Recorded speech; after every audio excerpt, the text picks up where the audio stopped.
Welcome to the Resilient Performance Podcast. I'm your host, Doug Kachigian, and today I'm joined by Mike Roussell. Mike is known for transforming complex nutritional concepts into practical nutritional habits that his clients can use to ensure permanent weight loss and long-lasting health. Mike holds a degree in biochemistry from Hobart College and a doctorate in nutrition from Pennsylvania State University. Mike's academic background, coupled with his broad range of experience from consulting with pharmaceutical and food companies, medical schools, top-rated fitness facilities, professional athletes, and individual clients, gives him the unique ability to translate scientific findings into relevant, understandable, and actionable strategies that get results. As a scientist, his research has been published multiple times in the premier clinical nutrition journal in the world, the American Journal of Clinical Nutrition. He is also a sought-after continuing educator, speaking across the country to physicians, dietitians, nurses, and other health professionals on the most recent advances in the nutritional treatments for cardiovascular disease, metabolic syndrome, and weight loss. I've been following Mike's work for a while now, and I've always admired his non-dogmatic perspective on nutrition. While many people in his field argue over the differences that distinguish the various nutritional camps, Mike sees similarities in principles. Mike knows and appreciates the science of nutrition, while also acknowledging the degree of trial and error and guesswork involved in his practice. Mike reminds us that the ability to influence behavioral change, not knowledge of biochemistry, is most often the limiting factor in achieving positive nutritional outcomes. This podcast is brought to you by Resilient Performance Systems. If you enjoy the material here, please check out our website at www.resilientperformance.com and sign up for our newsletter to stay up to date on future podcast episodes, articles, and upcoming content, including training templates and live and online courses. The sign-up link for the newsletter is in the show notes. Podcast listeners will receive a discount on all paid content by entering the coupon code PODCAST. That's PODCAST in all capital letters. Additionally, please consider writing an iTunes review if you find these podcast conversations informative. They help us continue to attract high-quality guests. Here's Mike Roussell. All right, Mike, thanks so much for taking the time to come on. So I wanted to begin by asking you a little bit about your approach to nutrition because, coming from more of a training background, it can be really tribalistic, and I would imagine that the nutrition community is the same way. And one of the things I really appreciated about your work is that you tend to see more of the connections between the various tribes and not focus so much on the differences. So what are the principles or pillars that guide your approach to nutrition? Yeah, I think you're right on it. I think nutrition is the original tribalistic following. I joke with people that nutrition is truly the original fake news, which comes out of that tribalistic following that everybody's trying to, essentially get you to buy into their view or their interpretation of what you should do because that's the best thing. I think probably the best way to describe my approach was, this is how a client was trying to describe what the work that we were doing together with a friend of his. And his friend was like, well, what's his thing? Like, is he low carb? Is he low fat? Is he paleo? Is he keto? And my friend's like, no. And he's like, I don't get it. Like, what is his thing? And he's like, dude, his thing is science. Like, science is his thing. Like that's what it is. And I think that's how I would best describe my approach. Like, science is my thing. I have no skin in the game with a particular approach. I'm happy to be proven incorrect over time. Or have a viewpoint be proven incorrect over time if that's what science shows. I think one of the examples of that is I've become a lot less bullish on post-workout carbohydrates over the years because I just think that, if you look at the onus originally on post-workout carbohydrates, and this was really driven a lot, as many things in nutrition by the supplement industry and post-workout nutrition and post-workout shakes, was that you needed to rapidly replenish glycogen stores right after exercise. And that from 0 to 60 minutes post-exercise, there could be upwards of a 50% decrease in your ability to replenish glycogen, right? But it's not like at 60 minutes, then all of a sudden your muscles are like, nah, we're not taking up any more sugar. Like, that doesn't happen. But that is sort of how the message was conveyed, how the research was massaged, which led people to this kind of post-workout. The second you drop the weight or the second you stop running, you need to chug some sort of fast-acting carbohydrate drink. Whereas in reality, if we look at how people use sugar in their muscles and how hard they're exercising and what glycogen replenishment rates are, most people aren't completely wiping out. I won't say most people. No one, with the exception of a small fraction of the population, is completely wiping out their glycogen stores after a workout, such that they need to rapidly replenish them because they're going to go do another hyper aggressive high volume session shortly afterwards, like within 6 to 12 hours. And, like people just don't do that. And that's where the post-workout carbohydrate message truly lives. But then when you take it to someone who's just, maybe someone that you and I would work with, like a recreational athlete who trains 3 days a week, like they have 48 to 36 hours to replenish their glycogen stores with anything from oatmeal to a sandwich, that they don't need this hyperactive, highly insulinogenic thing right after workout. So I think my thing is being okay with being proven wrong over time, depending on how science changes and adapts, or basically our knowledge of science changes and adapts. But I will say, kind of the core foundational principles I set, which I set out back when I would say like 2005 when I wrote my first book, 2006. I called them the 6 pillars of nutrition. And they essentially, I would say, remain true now, with some slight changes, just, as I said, as things have moved on. There are things like, eat multiple meals per day. So, back then it was a kind of a eat 4 to 6 meals per day. But now I think we're better off doing, 3 meals and a snack or a post-workout shake. Eating lean protein at every single meal. Eating vegetables or fruits at every single meal. Being strategic about how you eat your starchy carbohydrates so that you are going to eat them close to exercise or first thing in the morning when your body just has better insulin sensitivity, because a lot of us still do live sedentary lives outside of our deliberate exercise. Drinking water and cutting out calorie containing beverages and limiting overly processed foods and looking for foods that aren't going to contain added sugars. So, those would be the 6 pillars of nutrition that have basically been kind of my core tenets as long as I've been doing nutrition. I just wrote another book called Strength, the Field Manual. And for that, I basically pared it down to 4, which was to anchor your plate with protein, pair plants with proteins, basically adding vegetables to your proteins, fuel recovery, and use nutrition to fuel your recovery, and to focus on fiber containing carbohydrates.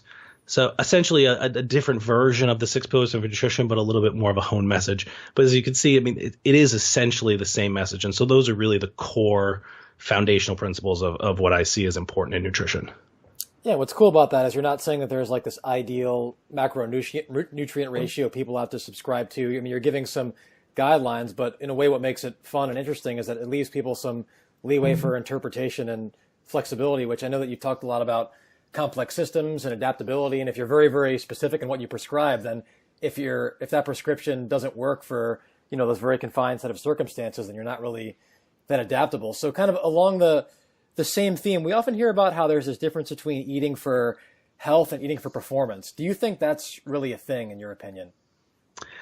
So I think they can be different, but I think, actually this past weekend I was in South Dakota giving a talk to high school football coaches. There was like an annual conference of high school football coaches. And so that was actually a really interesting conversation about, how do we improve nutrition in these young athletes who, for the most part, don't really care about nutrition and don't make a lot of their food decisions because they're not shopping and preparing their foods. And one of the things that I talked about them was that exact thing, like where's the intersection? I think you look at it like a Venn diagram between healthy diets and performance nutrition, and that they cross over, and in the middle is where you want to be. Because you could make the argument that, something like a diet that is chronically calorically restricted, by 10 to 15% of calories, and, would be maybe as a very more healthful diet, or a diet lower in saturated fat is a more healthful diet, right? If you're looking at health from specific biomarkers. And then you could look from the performance side of things, and you could say, well, this person, I see this a lot with, say, professional athletes that I've worked with when they're athletes, and then all of a sudden when they become normal humans and aren't professional athletes anymore, their diets need to change. So there's a way that they would eat that makes them a great athlete. But those two things could be totally different. And so I think that what you really want to do, and this is a conversation that I would always have with those professional athletes, is we need to set up a way so that when you're done being an athlete, like, one, you're healthy, And two, like, how to eat. Like, you're not all of a sudden like, what am I doing here? Like, how am I going to do this? And so I think the 6 pillars of nutrition, or the 4 cornerstones of a strong diet, either one, that both of those fit the prescription of a healthy diet, but then also a performance driven diet. And the difference generally with a performance driven diet is you're going to have to pay attention to these smaller knobs, like total calorie intake, frequency of protein intake, antioxidant content of foods, timing of carbohydrates. So you pay a little bit more attention to those sort of things. Whereas if you're just I say regular person, like I consider myself a regular person who's just trying to be fit and healthy, those details don't matter as much on a consistent basis because you're not redlining your body, but they're still important. And I think that's one of the big differences between a healthy diet and a performance-driven diet. Yeah, that makes sense. Is still having those pillars as your foundation. The only place or pillar where I see it potentially being problematic is you want to obviously like maintain your energy intake, and in situations like mountaineering, for example, where you're basically just you're expending energy all day, or even in like the military where it could be a selection course or people are in the field, it can be difficult to in my opinion, get adequate caloric intake purely through unprocessed foods. And if you're like obviously in the field, you don't want to always have perishable food. So I'm only bringing that up because some people take this stuff literally, where it's like, I should never eat a processed food. But obviously you're not always going to be, on a mountain or in a selection course or in the field. But I've even seen people in the military where they're like, well, I've got to eat clean all the time. And like they do these like really rigorous things that last for a couple of days. And so would you say that it's okay to deviate and eat some of these processed foods to maintain caloric intake, as long as when you do have access to better food, you're mainly adhering to those pillars? Oh, 1,000%. And I think probably it was probably my verbiage wasn't accurate enough with processed foods. Like when I think of processed foods, I think of foods where they're adding certain things, generally fat, sugar, sodium, to make it taste better and enhance your desire to consume it, right? So, but processing itself is not a bad thing. Like processing is a good thing. Like research shows, like if you eat processed tomatoes versus a raw tomato, and a processed tomato could be tomato paste, tomato sauce, ketchup, salsa, those would could be considered processed tomatoes. That what happens is the cell walls in the tomatoes actually break down, and your body is able to access lycopene more, which is a carotenoid antioxidant in tomatoes. It has health benefits, especially for men. And so processing is really good. Like if you didn't process dairy products, like nobody would be sucking down all the Greek yogurt that everybody's so in love with nowadays. So yeah, I'm not anti-processing. I'm anti it when food is processed to enhance the palatability and sort of mask the unhealthfulness of it. For example, several years ago, Uncle Ben's, the rice company, they made a brown rice. And what they did was they basically made brown rice and then they turned it into white rice. So they stripped out the nutrients and the fiber that's normally found in brown rice. And then they basically, using this nano spray technology, sprayed back onto the rice the fiber and the nutrients that they had previously removed from it. So it was basically brown white rice. And so to me, I'm like, this is the epitome of our food system gone wrong. We literally took a product, removed the healthfulness of it, and then artificially sprayed it back onto it, right? But then sold it as healthy white rice. What's the point? Like, why would they do all that just to essentially make brown rice again? Well, like the taste, of course, I had bought it because I had to. Like the taste was more like white rice, but it was actually chalky because of the spraying back of the nutrients. And so it actually, they don't make it anymore. So it didn't last. It didn't last on the shelf very long. But, I think those situations where you're talking about when you're in these, you need a fuel source that adapts to your environment and where you're going to perform. That's why liquid carbohydrates with high performing athletes works really well. That's why nobody's eating a sandwich on the side of a soccer game, right? Because they need the quicker, faster digesting, like a liquid carbohydrate energy. And I think it's definitely short-sighted when people are like, oh, I just don't do processed foods. And then if you're going through, like you said, mountaineering or a selection course, like those are situations where guess what? Like you need to suck down sugary gels and you need to consume nutrients that are going to be in packs and pills because that's just the environment. If your goal is performance, then you need to use those things that are going to support maximum performance. So no, I'm all for all those things.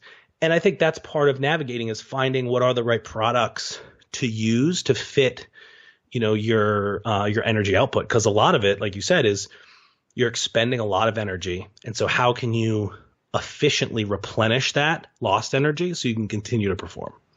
Yeah, thanks for that clarification. And one of the things that I'm really interested in now is like what's usable knowledge, right? Because we've gone through these educational programs that last years on end, even after the undergraduate is completed, and we learn stuff oftentimes to impress our colleagues. But then it's like now we've got a client or an athlete in front of us. We have to figure out what from our education can we actually apply. So for you, what do you feel like is a bigger barrier to achieving success with your clients? Is it lack of knowledge in a technical matter like biochemistry, or is it more about your ability to influence behavioral change? Because I feel like a lot of nutrition isn't so much that we don't know what to do, it's getting people to actually do it. Has that been your experience as well? No, 1,000%. And I definitely learned that. I would say I'm continuing to learn that, the hard way, just through experience, that people know, and I'll make this joke when I'll give talks to groups, that the nutrition information I'm going to share with them might make them say to themselves, wait a second, this guy has his PhD in nutrition? Because this is really some basic stuff. And, because the truth is, like, if you look at the top 5 sources of calories in the American diet, right? Sugar sweetened beverages, it's alcohol, it's grain-based desserts, breads, pastas, and, chicken and chicken mixed dishes, which is essentially like chicken sandwiches and chicken fingers, right? So we're not doing very well. Like, when the average American gets more protein from bread than they do eggs, right? Like, something is off. Like, we don't need to argue about whether this, is an organic tomato or not. Like, and so that's why I think people know what to do, but it's just how do we get them to do it on a consistent basis? So one of my other things I'm always telling clients, especially from a weight loss perspective, is like, look, the world is out to make you eat more and move less. So you need to know going into this, everybody's out to sabotage you, even your friends.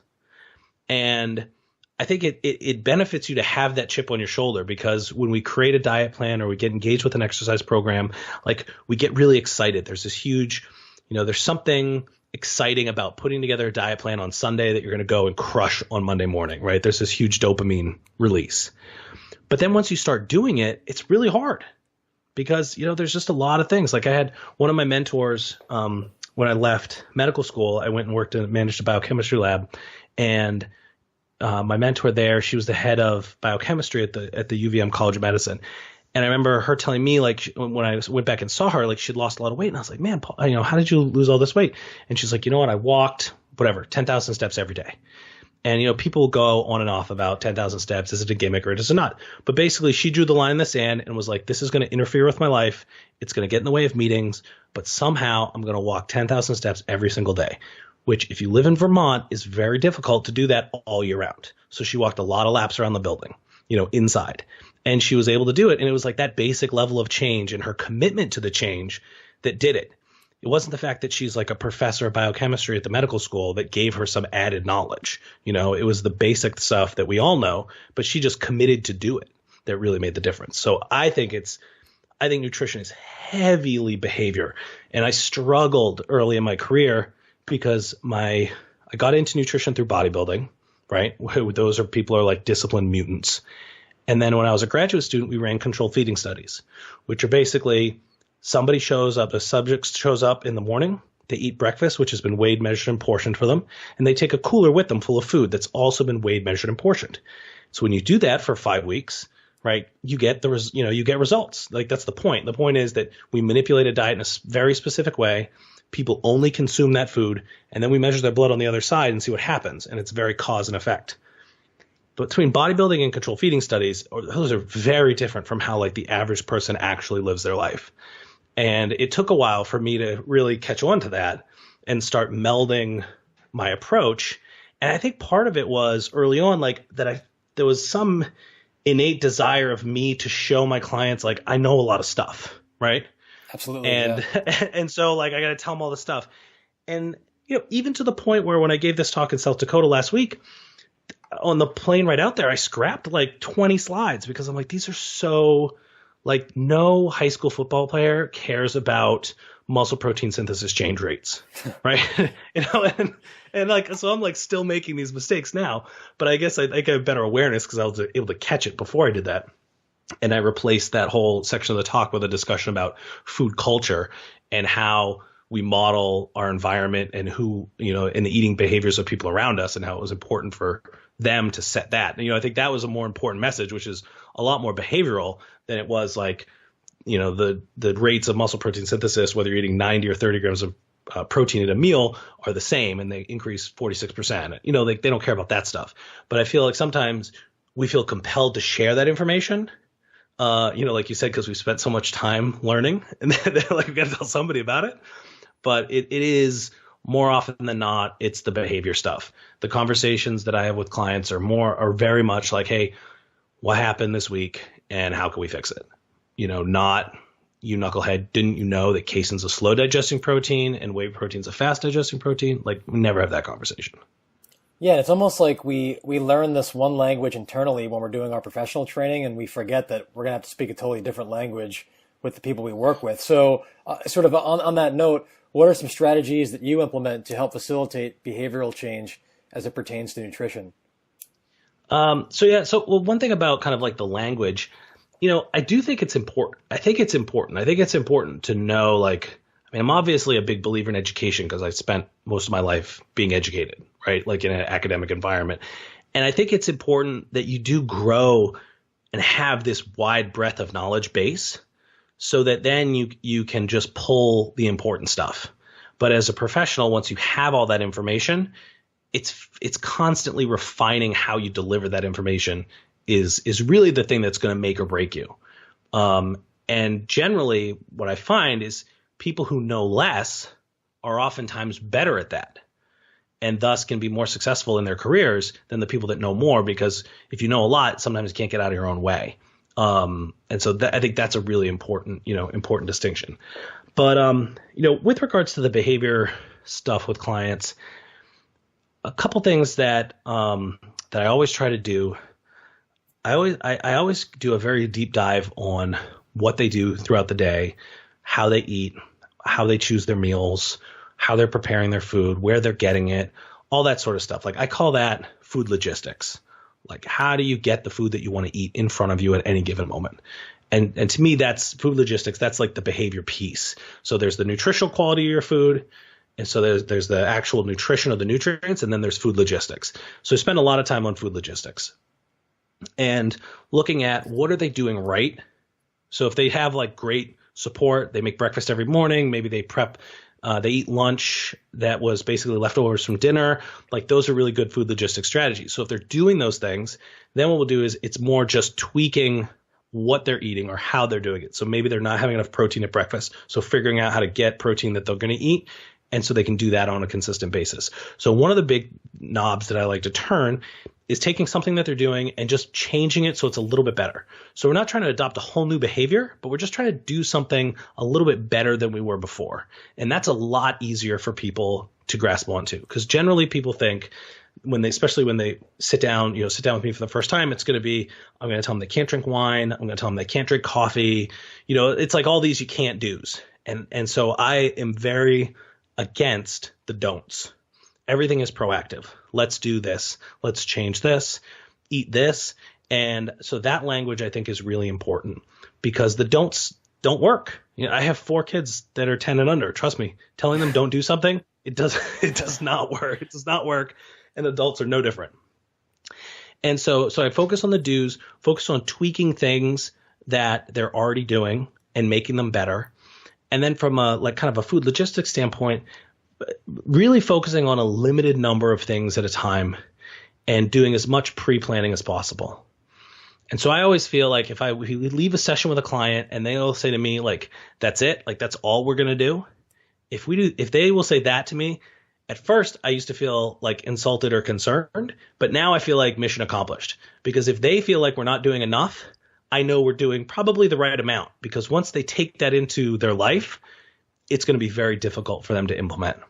And it's a rare occasion that I have a client who does not come back to me and be like, I can't do all this stuff. Like, I'm struggling. So we take changes away. Maybe we don't even care about what they do for lunch, but we start and we focus solely on dinners. The other thing I like to do, which I think is important from a behavior standpoint, is planning. I think the more you can plan and reduce decision making, the more successful you're going to be. So you can do this by consuming the same meals over and over for certain periods of time. So for me, I think an easy one of that is breakfast. Just find something you like to eat for breakfast that's dialed in and eat it every single day, 7 days, 14 days, 21 days, whatever, till you get sick of it, and then change it out. But not having to make that decision, not having to make those additional shopping decisions, the cooking decisions, having that on autopilot is very freeing. And so that's that's another layup that you can do. That's really important. The other one is I call them nutrition audibles. So basically not oftentimes, every time in life, and you and I have talked about this before, no plan survives the battlefield. No diet works out like you think it's going to. And you're going to plan on having this, great lunch with a napkin on your lap and all this other stuff. And then meetings go over and, you didn't get the food prepared like you were supposed to, and you're stuck and it's 3:00 and you're starving. You don't know what to do. So nutrition audibles would basically say, well, when I'm at the office and I need lunch, here are the 3 places that I can order from, and here are the 2 dishes at every one of those places that I can get as a meal. So if you find yourself in that 3:00, haven't had lunch yet, you're not scrambling to go to the vending machine to suck down peanut M&Ms, but you're instead I'm just going to go downstairs to Chipotle, and this is exactly what I'm going to order. And so it takes out all those decisions, because usually when you get behind in your diet in those situations, there's going to be some external stressor that's driving that. And the biology of stress and the biology of self-control are just totally incompatible. So nutrition audibles allow you to take out the self-control piece and just follow the script. And that makes it a lot easier. It makes it a lot more successful. Yeah, that's interesting. There's also obviously an individual component to behavioral change, because everyone has different tendencies. And you also talked about this idea of, taking what we know and refining it. And we're seeing that more and more now with this precision medicine movement. And I think the idea is appealing in that everybody likes to believe that they're totally unique, and that if you, with big data and with science, if you look at enough things and measure enough things, we could find the perfect algorithmic approach to whether it's nutrition or training. And if I'm being transparent in my own practice in physical therapy, there are a lot of people where I'm giving people, athletes or patients the same exact exercises over and over again throughout the day, because yes, people are unique, but they also exhibit kind of some of the same patterns. And there's only so many ways to exhibit some of these patterns in these clinical presentations. So I try to individualize when necessary, but I think that you can kind of overdo it with the individualization.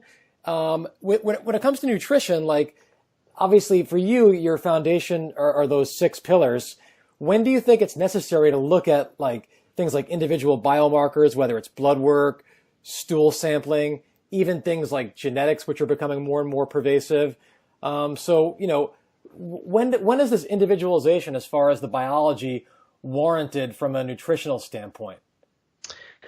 I think I'm a big believer in, if the client is interested, to get some comprehensive blood work done, because I think because we can guess and we can look at an individual from the outside and say, yeah, they look pretty healthy. But, sometimes you get blood work done and you learn some things. But also some people just aren't interested in paying $1,000 to get some extensive blood panel. And so I think you could do either. But I think for me, the clients that are really into it, and I also think is the level of their commitment too, because if you're not committed to making changes based off of what we find from these tests, then what's the point of doing the tests? I do some work in Silicon Valley with executives there, where I go and I help. Essentially, we've been talking a lot about the behavioral component, getting the right foods and getting all those things. So this other area of my business that I developed early on when I started working with professional athletes was kind of that controlled feeding model, that there are people who don't want to figure out the food logistics, right? That they appreciate the performance enhancing effects of being dialed in with their nutrition and the health effects of being dialed in with their nutrition, but they don't want to figure out how to get it all together. And so for those individuals, I do a real full service where we'll coordinate with chefs, food gets weighed and measured, things are precise down to the gram. And so for these are individuals, like if you're a professional athlete and you're trying to vie for a $50 million contract, like it's important to make sure everything is dialed in for you to do the best possible. And so for those individuals, we do all kinds of tests, specifically the blood panels on an ongoing basis so we can monitor things. But I'm not admittedly, so I do that like in with executives now in Silicon Valley as well, and I have for several years. And they're like all into tests. Like they would test every cool new test. Like let's get this. And I genuinely think like 80% of them are a waste of time because we don't really have good information onto, now that we figure out here's your genetic profile. Like, what does that actually mean? And what do we do with it? I mean, we've been measuring people's blood lipids for decades and are still having ongoing discussions about which biomarkers are more important and what, and what really matters to measure. So I honestly don't think there's for a generally healthy individual, I don't think there's a lot of value from the genetic testing. I think it's interesting to find out, like if you're a fast caffeine metabolizer or if, you don't methylate folate very well, like, that's like a simple fix and you could adjust some supplementation there. But for most people, I think they're going to be disappointed at the level of information. I know now there's kind of a push with genetic testing and how that interacts with athletic performance. And what I've generally found with those kinds of services, and also ones more specifically related to nutrition, is that they give you, because this is part of the thing, is like we'll tell you exactly how to exercise or we'll tell you exactly how to eat based on your genetics. And those companies overstate the confidence in which they make their recommendations. That if you actually start looking at the data and what it shows, it's generally weak because it's a very new field. We're looking at population-based data that's going to show associations between certain outcomes and certain genotypes, which is very different than clinical data. But they will state it like it's clinical data. And so I've generally been underwhelmed by those kinds of services. Like I know, like looking at your, like getting your microbiome tested is popular. I've talked a couple clients out of it just for the sheer fact that, with one, we had the conversation. I was like, look, here are like the 6 things that we're working on right now. If we get this, test back, it's not going to change these 6 things because they're a huge priority for us and we're going to move forward with this. And so in that case, we're like, we're not going to do the test. It would have been cool to do, but just not going to, there's no reason to engage in it. So that's kind of how I look at these new kinds of tests, and then and also just looking at traditional blood and biomarkers. Yeah, and I think you make a really important differentiation where you're saying that a lot of times, like if you do use some of these tests, it's not because it's going to necessarily change what you're going to do as the provider. For people who aren't doing the basics well, correct me if I'm wrong, it seems like your approach is let's do the basics well before we get more sophisticated. But for a lot of people, they need that feedback from whether it's like blood work or some other biomarkers. So you're kind of using those biomarkers to help influence their behavioral change because they require that feedback. But so just to be clear, I mean, unless you suspect there's some kind of medical pathology involved where there might be like an underlying health issue, for you personally, do those whether it's like a genetic test or a blood panel, like how often do they actually affect what you would do in a vacuum, assuming that the person didn't require that feedback from those metrics? I think it's responsible to take someone who's older than 25, say, even if they're in relatively good health, and get a lipid panel, get their blood sugar looked at, thyroid hormone, sex hormones, vitamin D, red blood cell magnesium, get those things done just to see where you are. Because you don't know, you could look at someone and have no idea what they're, what's going on with them. And so getting a baseline of where those things are, and then like, hey, this person, their blood sugar is really high and I didn't realize that. So that's that's something you could directly impact with nutrition. Stuff like magnesium and vitamin D, and those are good to know because it's like a simple box to check off. But once you have that figured out, depending on then the biomarker that was of concern, that would impact how frequently you need to look at it. So for example, if you look at lipids, like my doctor work was in cardiovascular nutrition, and your lipids will basically respond and change in as short as 2 weeks, right? But most people aren't going to want to get a blood drawn to get their cholesterol panel every 2 weeks. So if you're doing that, every 4 to 6 weeks for the first several months, that's reasonable. So you can show the person like, hey, by the way, look what we're doing. Look at your triglycerides. They're like, we're really high. Now they're really low. And so I think how frequently you measure depends on how that biomarker changes over time. So for another thing, someone with diabetes, like we can measure their blood sugar every single day. And if they like that feedback, or, you measure hemoglobin A1C, you can't measure that more than every 3 months because the life cycle of a red blood cell is like 120 days or something. So you need that, you can only measure that every 3 months to get I know 3 months is 90 days, but there's like a 3-month window where you can look at hemoglobin A1C. So I really think it depends on the marker. If we're looking at basic stuff for the average person, I think you should weigh yourself every single day. Emotionally, that's very difficult for a lot of people, and I totally appreciate that. And I think Wi-Fi scales are great for that because then you can step on it, don't look, and it gets tracked.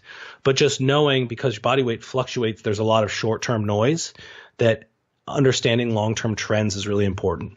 Body fat percentage, I don't see any value in looking at that sooner than every 4 weeks. I think for somebody 4 to 6 weeks, unless they're kind of intensely engaged in a fat loss protocol, is totally valid. Girth measurements every 2 to 4 weeks, depending on how engaged the person is.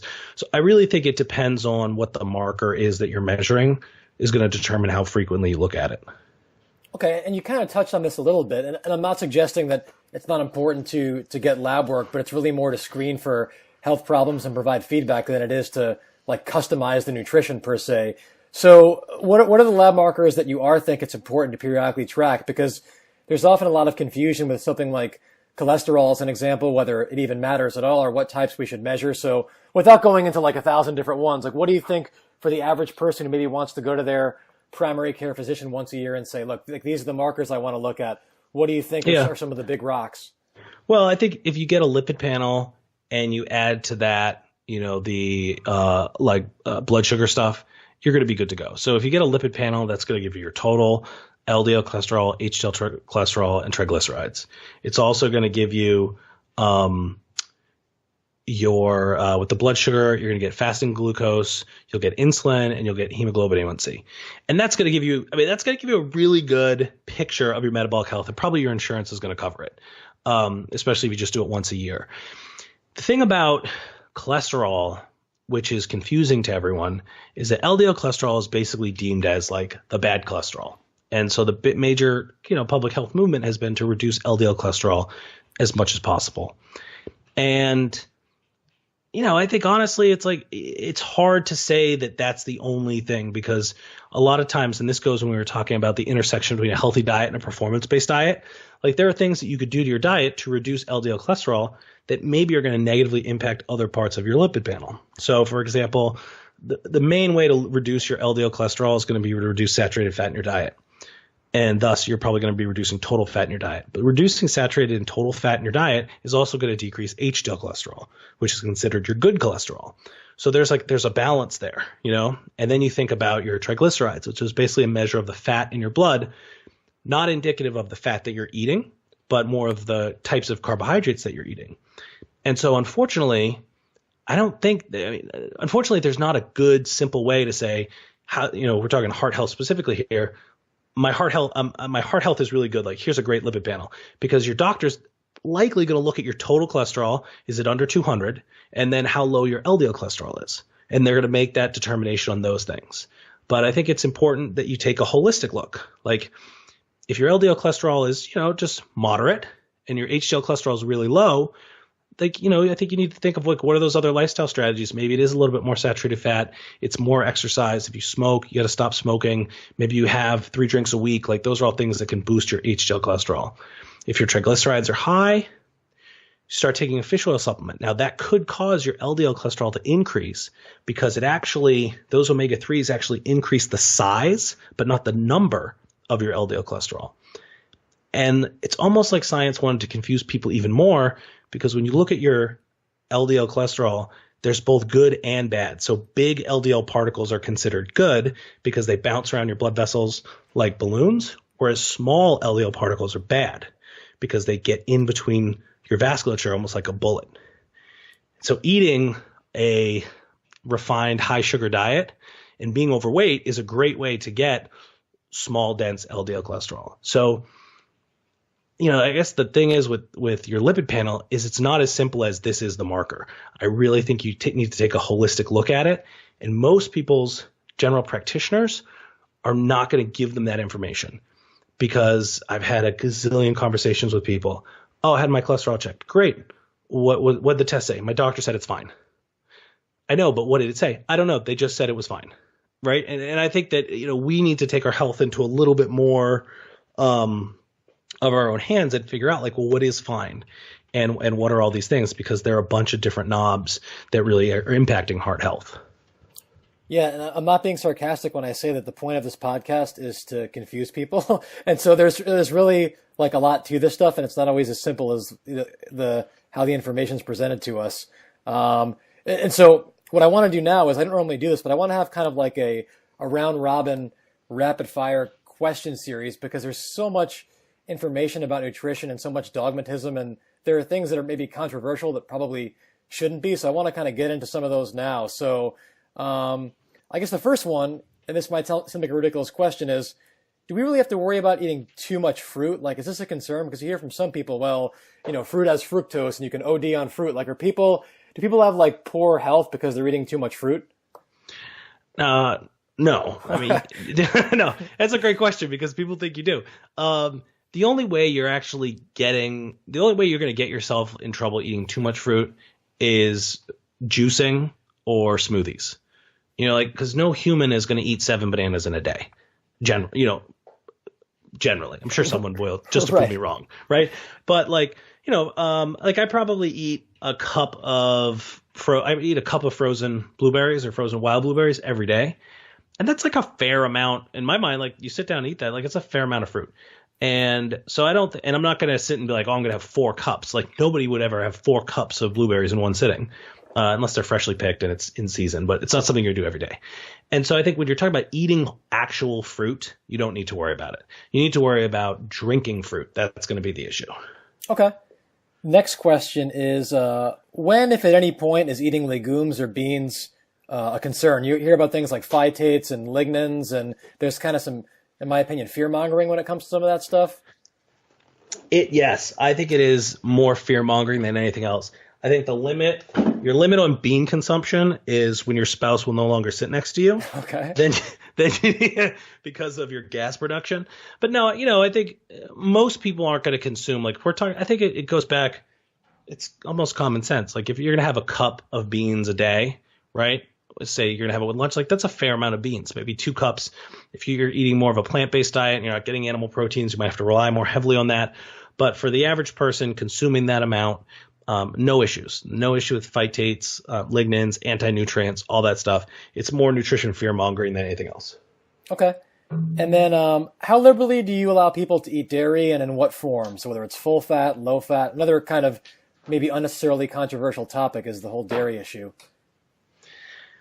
Yeah, I have no problem with dairy at all, because I think it's just one piece. I think dairy is actually one of the more nutrient dense things that people are going to eat on a consistent basis. And by nutrient dense, I just say, all the components and the nutrients that are going to be found within dairy, it's hard to replicate that other places. And so, as whether you prefer something like skim milk or whole milk, it generally doesn't matter. I mean, the name whole milk is kind of misleading because it's not heavy cream. It's just 96%. It's 4% fat. It's 96% fat free. And so if you like whole milk, have a cup of whole milk. If you like skim milk, you have a cup of skim milk. It's not really going to make that much of a difference. I think if you do have a lactose intolerance, I can't drink milk because of a lactose intolerance, but I could have Greek yogurt because, I think lactose intolerance is also a sliding scale. It's not all or nothing.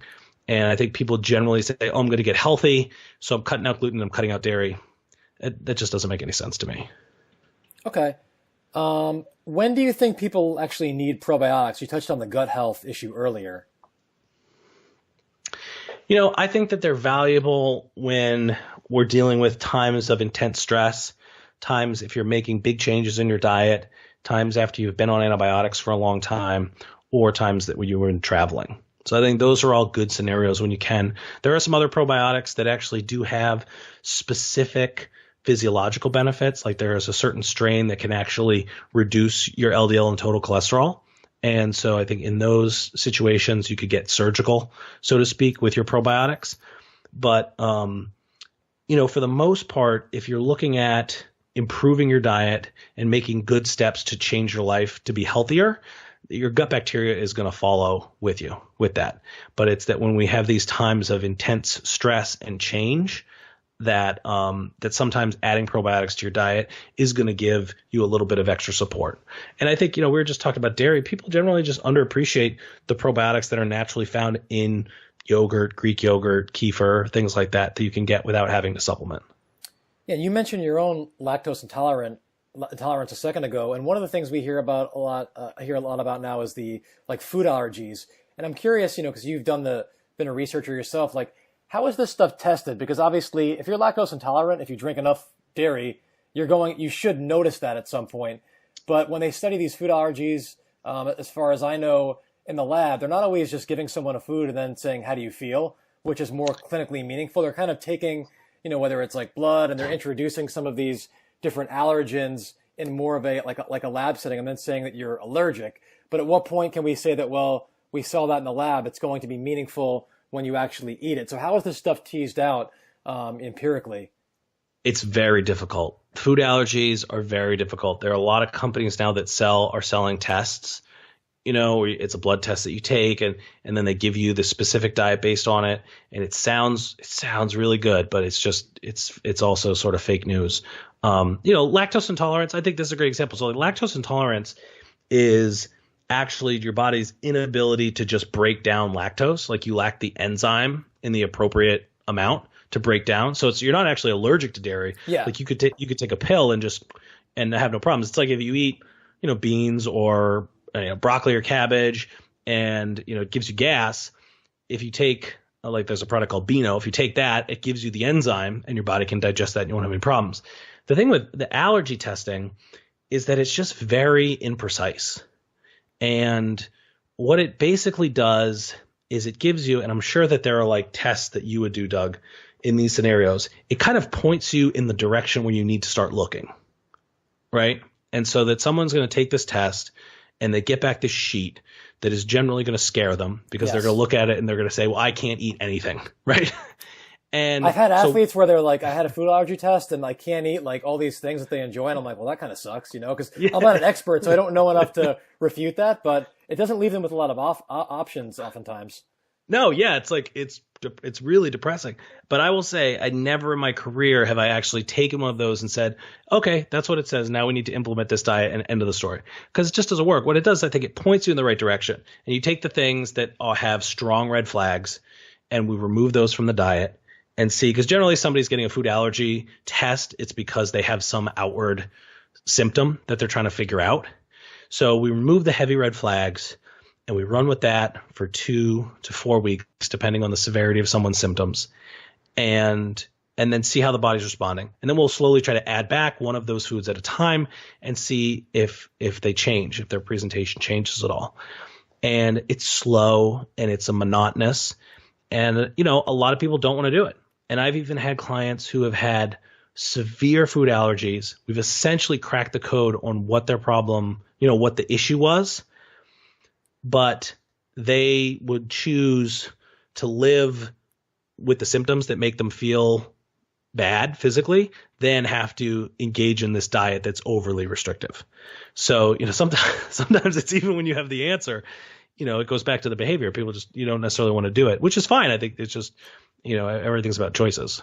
Well, and I think the key point you made is that people ideally would be getting these tests because they're having issues or there's something that they're noticing with their own health subjectively to kind of trigger that test. But what we see with a lot of athletes now is athletes are always looking for that edge, and there's this whole precision medicine optimization movement where it's even if you're a top performer and you feel fine, you're supposed to be getting these tests to gain an edge, and if you eliminate these foods, it's going to make you even better. And so, are you suggesting that unless someone is overtly experiencing something that they can perceive, that these aren't always necessary to do?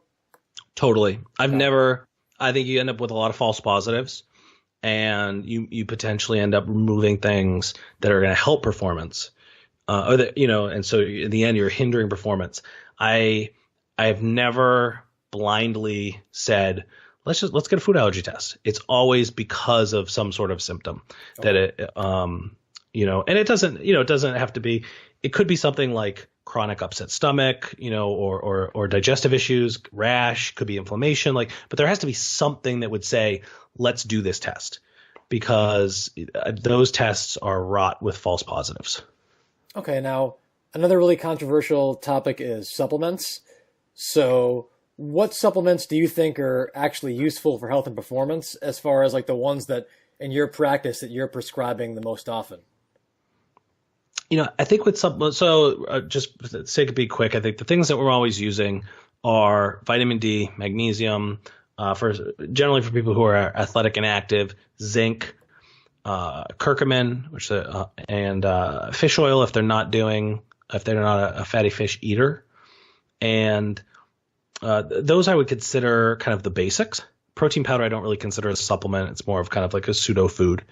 But those are what I consider the basics. The other things that we can layer onto that, depending on what the person's trying to do, I think that you can get beet extracts now, like Beet Elite is the one that I'll use that can help increase blood flow and improve exercise performance.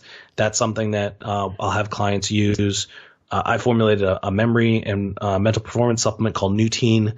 That's something that we'll have clients use across different classes, professional athlete, executive, kind of, everyday individual like myself, looking at focus, attention, improved reaction time. We'd use something like that.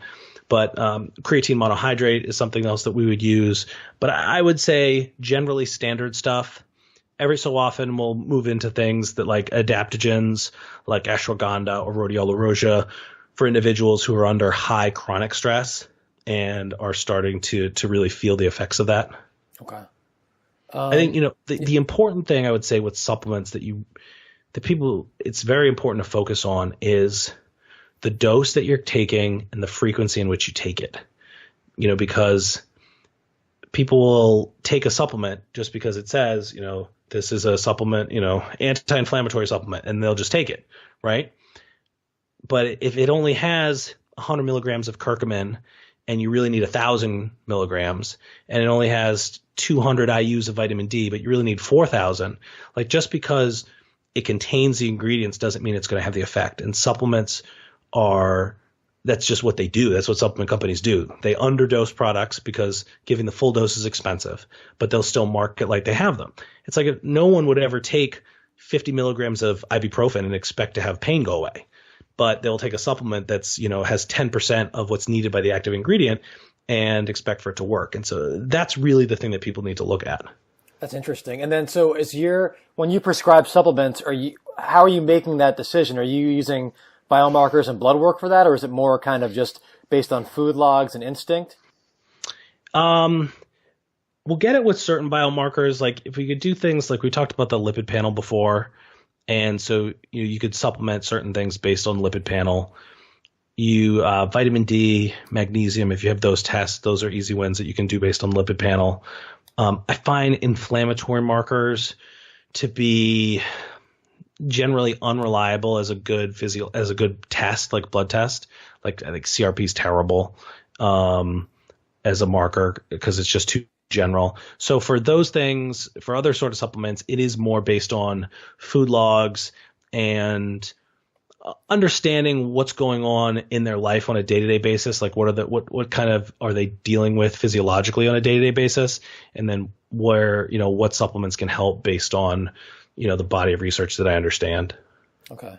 Yeah. It's so interesting because it's like you're looking at things and tracking them, but there's still a lot of trial and error and intuition involved in this. And people think that what scientists and clinicians do is so precise, and you're trying to make it as precise as you can, but you still have to make educated guesses. But people in our field don't like to acknowledge that a lot of what we do kind of is guesswork, but we're just trying to be responsible with how we do it. Yeah, no, totally. And I think that's why, going back, like I said, I think while I always am striving to and I know you do too, give a simplified, distilled down message that it's important that you do have that breadth of background information, because I think it does inform, like you said, intuition, as to this person is, kind of more in an inflammatory state based on all these factors that I've observed in the average person. So what could we do to help them with that? Yeah. Now, what about oils? We often hear that some oils are better for cooking than others. So what do you think are the better oils to cook with and consume? I think the research shows that you can cook with a variety of oils. It's not good to heat up flaxseed oil, but it would taste horrendous if you did. So most people aren't doing that. But if you look at the other oils, canola oil, I think there's a lot of fear mongering about canola oil. It's a fine, neutrally tasting oil that consistently shows in research studies to improve certain biomarkers. Extra virgin olive oil, coconut oil. If you like all your food tasting like coconut, I think it's fine to use that. That kind of has this, aura around it of everything should be cooked in it because it has all these amazing factors. I would say I rarely use it just because I don't like my food to taste like coconut. Butter every so often I think is fine too. I really use a variety of oils. Most people aren't cooking at a way that they're going to be achieving the smoke point for these oils. If you think of olive oil out of that list, removing flaxseed oil, olive oil is probably going to be the one that is going to be the easiest to hit their smoke point. Most people aren't cooking hot enough to hit that smoke point, which would then turn it into a negative. But if I were to say the oil that I use the most would be extra virgin olive oil. Is probably the one I cook with the most. Okay, you mentioned canola oil. What was the controversy over canola oil? Because at one point that was kind of like it was great, and then it became vilified. So where are we at now with canola oil? Well, I think depending on who you ask, it would either be considered great or vilified. The negatives that people will often tout about canola oil have to do with the fact that it's often derived from genetically modified plants, and also that some of the extraction process used to get the oil exposes it to some unhealthful compounds. But I guess I acknowledge those things, but I'm not educated enough to say, my expertise is not enough to say like, well, these are factors that thus you should not use them. Right. I think that at the end of the day, if I generally maybe use a tablespoon of canola oil every 2 weeks, that I can't imagine that's going to have a negative impact on my health. It's, in the end, I think it's going to help. And I use it because I want a neutral tasting oil that can withstand hot temperatures. So it's going to make the meal taste better as well. Okay. And then you have young kids, so any special guidance for developing children outside of adhering to the 6 pillars in the beginning? Yeah, they are my biggest challenge nutritionally. No, because I think that there's a lot baked into it because, we've talked a lot about, nutrients. We've talked a lot about food behavior and nutrition and performance. But the reasons that we eat oftentimes have nothing to do with achieving performance or achieving a caloric balance. They have to do with the environment that we're in, how the food makes us feel when we eat it, how we anticipate it's going to make us feel when we eat it. Basically there's a lot that goes on with our relationship with food aside from health and performance.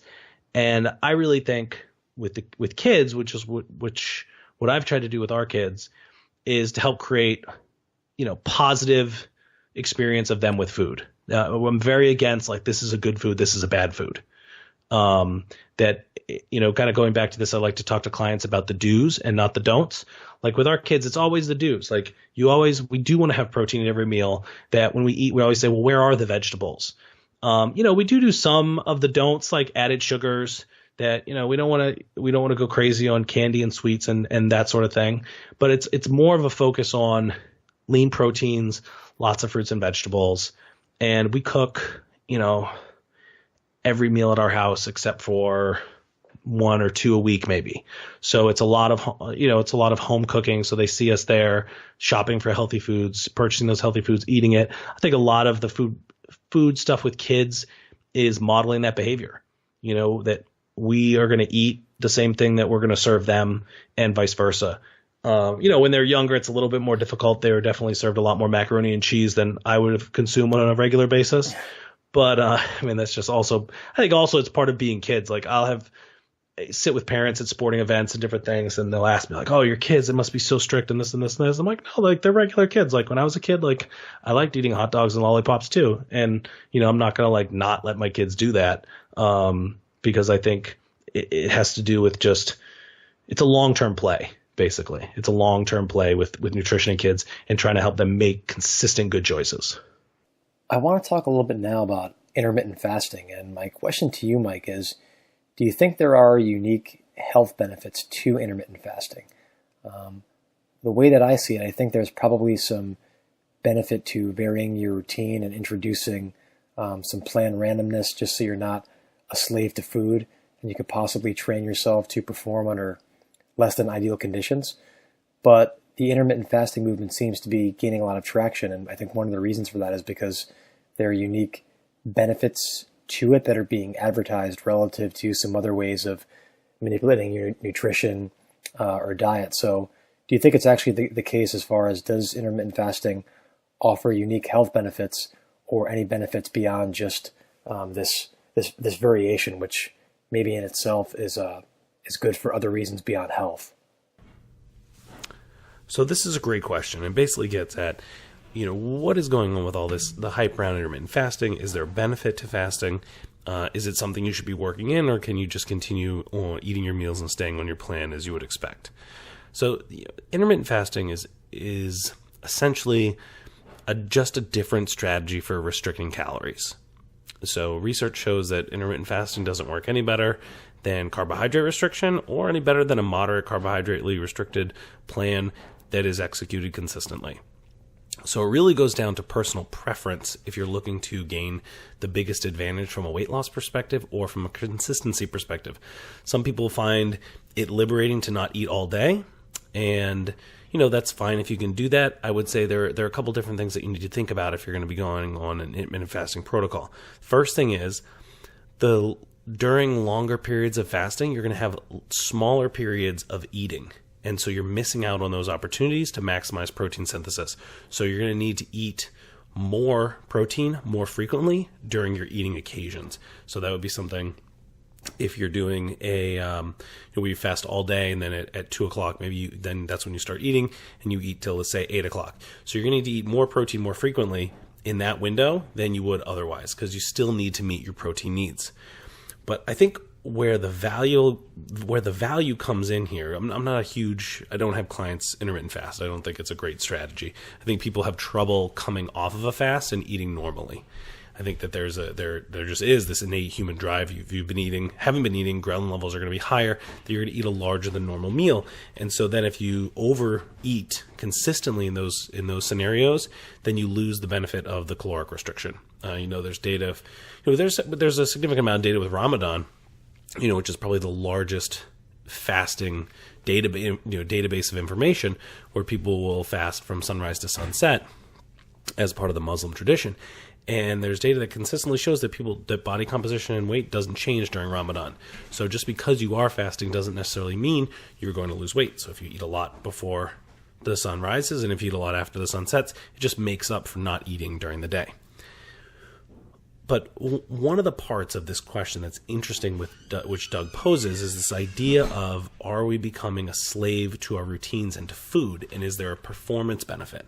And so I think that there is a performance benefit there. And I will tell you, this is a little bit more my nutrition intuition than necessarily nutrition fact. It's just an area that I don't think has been researched well enough or long enough. But that what I've found over the years is if people get very consistent and strict about a regiment, that your body kind of gets into that routine. So if you are a consistent 10 a.m. snacker and you miss your snack at 10 a.m., you are going to be like Joe Pesci in the Snickers commercial, right? That your body is waiting for it, it's anticipating it, and it's counting on it. And maybe what you're not going to be able to do is maybe you're not going to have the ability to access fatty acids like you normally would because you're so consistently eating at these certain time points throughout the day.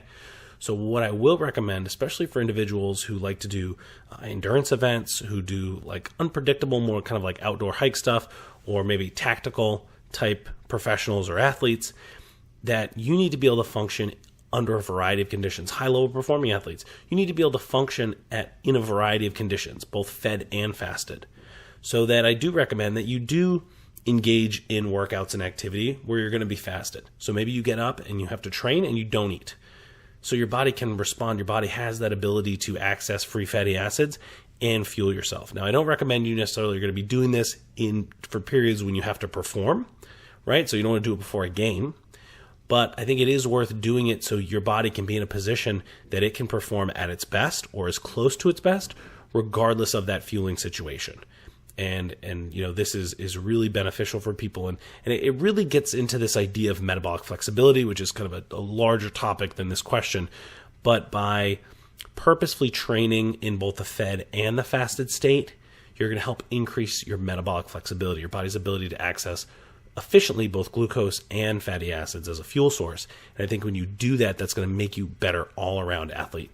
And research shows that also people who are metabolically flexible have a lower risk of diabetes. So even if you're not a high-performance athlete, or even if you're not a tactical professional, that you just want to help improve your health and reduce risk of diabetes as you get older, because it's going to increase as you get older, that skipping a meal and then going and training on an empty stomach, doing those things intermittently, I think does really have a benefit to test your metabolic flexibility. Wow, that was great. That was a really informationally dense Q&A there. We got through a lot of stuff. So where can people learn more about you, and what projects are you currently working on? So you can learn more about at my currently greatly neglected website, mikeroussell.com.